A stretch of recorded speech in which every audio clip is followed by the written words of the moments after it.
Alder's Blood finally came out after a second successful Kickstarter and some period briefly for early access. And what we got here is another take on the tactical strategy genre. And while it has some very interesting systems to it, I don't know if it goes far enough with them.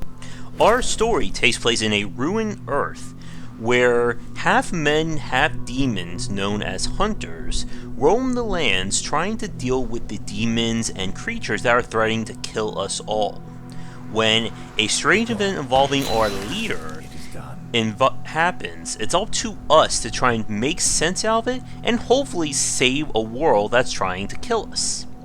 So the game itself is split between essentially two major gameplay systems. You have the tactical strategy layer that you see here, and the management system that we'll show in a minute. How the game plays, it's very reminiscent of Invisible Ink, in that it's not about killing every enemy on the map, but about getting to your objective and trying to keep your hunters alive. The hunters themselves are not unique characters, and you can basically name them however you wish and outfit them however you want. The main thing that determines your options in combat is the gear that you equip to them. Guns, swords, flash bombs, anything else you can think of. And the stealth or tactical layer is very interesting in this regard. Each character has a number of stamina points. That's the white rectangles you see below their health. And characters can move very far. And the main thing to watch out for is that you don't want a character to completely expend their stamina, as it leaves them unable to do anything the following turn. Your overall way of fighting these enemies is to try and lure them out one at a time, and go for either one-hit kills while they're not basically focused on character, or to hit them in the back with a melee weapon, stunning them. When you stun an enemy this way, it essentially leaves them knocked out or stunned for about 2 turns, allowing your hunters to either continue attacking them with their weapons, or performing the special ritual attack that will one-shot basically I think almost any enemy in this game, or at least the minor characters. The downside of this move is that it leaves that character winded, so you can't necessarily use this when there's 7-8 guys around. Every weapon comes with a different stamina use as well as different damage types, as enemies will resist or be weak to specific moves. Now, the unique thing that Alder's Blood does at this tactical stealth layer is how detection plays out. Every enemy in the game will detect your hunters based on sight, sound, or even their scent based on the wind that plays.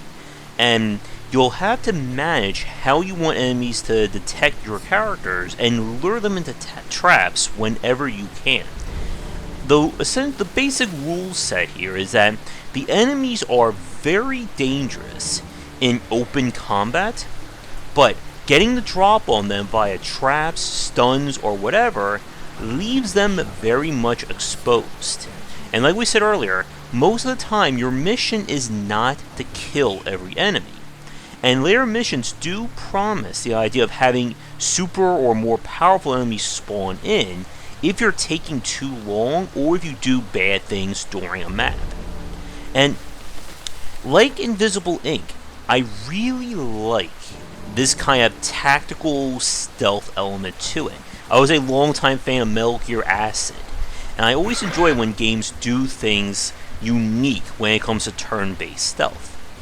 Now, the other aspect of Alder's Blood is the management/persistent layer. After each mission, you'll be able to explore the land of Alder's Blood, completing the story missions as well as finding a variety of side quests. With the main story of Alder's Blood, it is built on handmade missions. This is not a procedurally generated campaign like with XCOM or Invisible Ink. But your mission at this layer is to manage your resources that you see along the top of the screen there, while outfitting your hunters and managing their upgrades and kind of emotional toil. So what you can do is every in-game day you can camp and decide which hunters you'll send to specific tasks, such as guarding the campsite, gathering food, repairing weapons, etc., etc. And the more hunters you kind of quote-unquote take out into the field requires more of a food drain, and this essentially allows you to have more wiggle room when deciding who to take out on missions. And you're going to have to go to varying areas on the map to gather different resources, which can allow you to do more. Now, the main thing about Alder's Blood is that your characters will eventually become corrupted, and I don't know if this is based on RNG or on their use on missions. And what happens is their corruption gets too high, they'll start to take on negative traits, and eventually essentially become unusable. And you can sacrifice them to give your another character more of a boost. But with the world map in general, you're going to be focusing on going to the varying mission points and trying to complete them to get more resources. And it's an effective system, and it does grow as they introduce the various factions and additional characters. But with that said, we're going to take a quick break now, and when we come back, I want to talk a little bit about some of my underlying issues that I have with Alder's Blood. And now for a quick shout out to our current Game Wisdom supporters and sponsors. Going forward, all Patreon supporters will get early access to our videos. And if you'd like to continue this discussion on game design, be sure to check out our Discord channel, link down below. If you're looking for more wisdom about game design, be sure to check out my latest offering of books, 20 Essential Games to Study, aimed for first-time developers and students looking for some inspiration for their upcoming games, and Game Design Deep Dive Platformers if you're interested in anything regarding 2D and 3D platforming design. They're both available in print, digital, and wherever books are being sold. With Alder's Blood, like I said, a lot of this reminds me of Invisible Ink, and the theme of this world also kind of takes me to Bloodborne.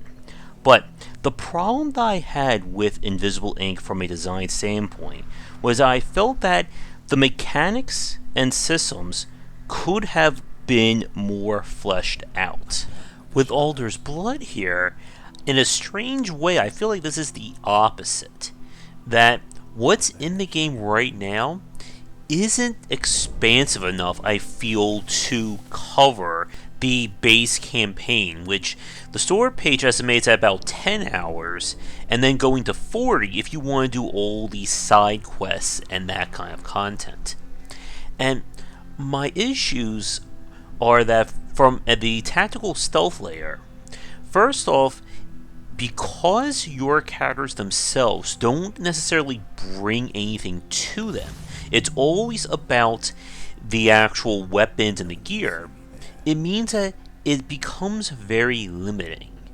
Now, one of the things that Invisible Ink did that to kind of get around that is that you have the various gear that you find randomly throughout the game, and then each character has their own unique perks and stuff that goes with it.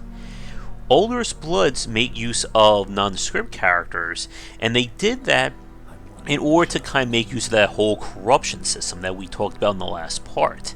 And one thing that does kind of suck about this is that it kind of elevates or it further pushes that issue some people have with XCOM, and that is losing characters that they've put a lot of time into.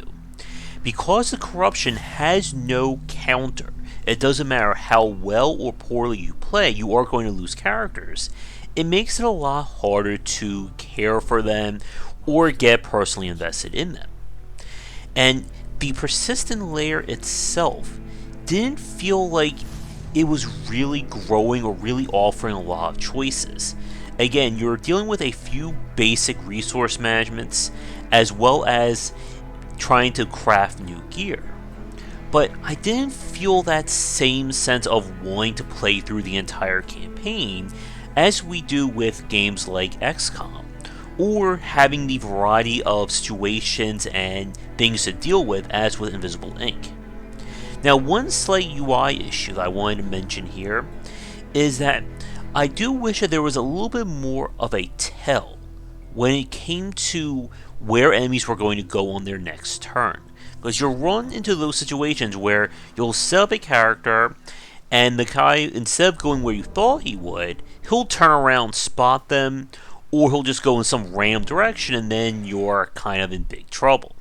At the persistent layer here, there's nothing that really screams long-term progression. Again, your characters are going to leave your party.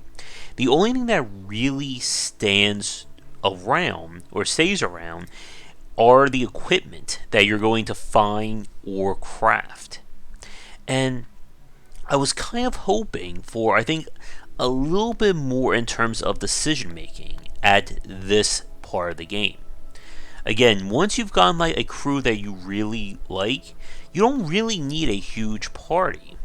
And then it becomes kind of easy to game the system in terms of gathering enough food to make sure your characters can go. And of course, going for higher quality weapons by getting the crafting material.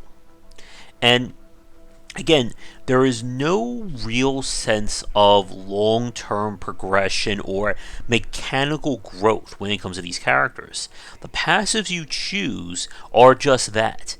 It's stuff like get a little bit more movement, maybe have a little higher stamina, more health. I think one was heal or do stuff at your camp better.